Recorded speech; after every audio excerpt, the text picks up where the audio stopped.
For more on the upcoming impeachment hearings, where the road leads from here, and a look at the 2020 Democratic race, special correspondent Jeff Greenfield joins us now from Santa Barbara.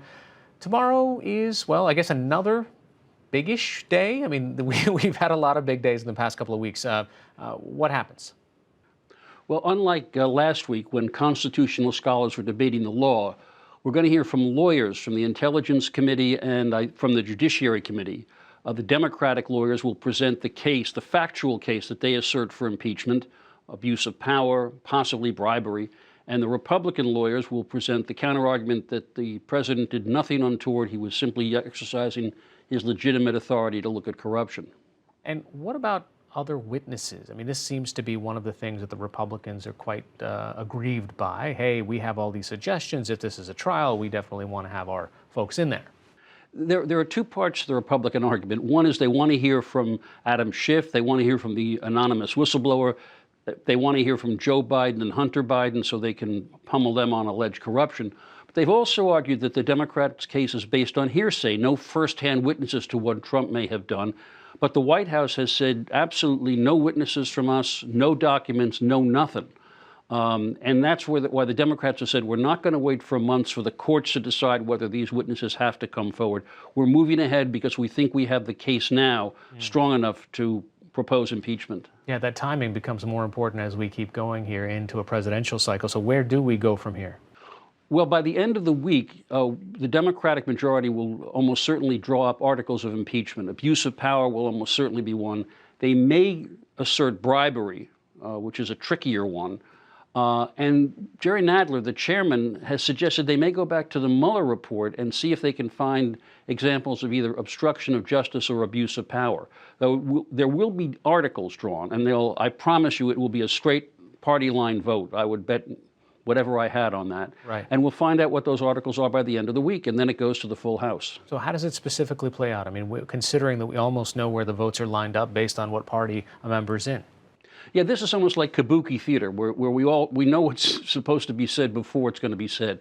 The question is, will any Republican House member vote for impeachment? So far, the answer is no. One Republican said he'd vote for impeachment and then promptly left the party. There may be a few House Democrats from strongly pro-Trump districts who may have a problem, but I'm guessing that will be at most in low single digits. And so by year's end, the president will be impeached, which is an indictment. And next January, the Republican-controlled Senate will take up the case to see whether he should be removed. How does the lack of Kamala Harris in the presidential race perhaps play into some of this? Because the senators have to be watching all of this.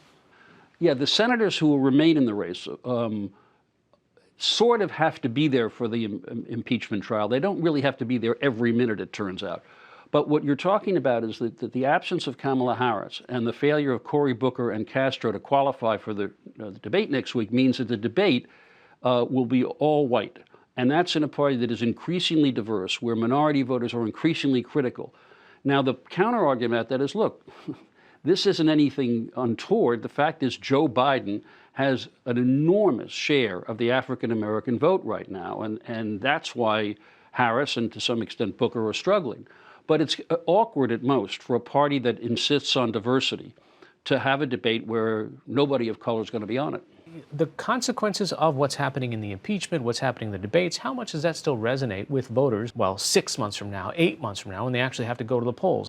You know, the way that events speed up in our age, the way that news sort of comes and goes so swiftly, could well mean that by the time voters actually make a decision, certainly by November, impeachment will be a fuzzy memory. I mean, unless you're expecting a kind of Aaron Sorkin amazing moment where suddenly the scales fall from the eyes of certain people. They say, oh my heavens, we understand. I think this is just going to be a footnote, is what it sounds odd because impeachment sounds so critical.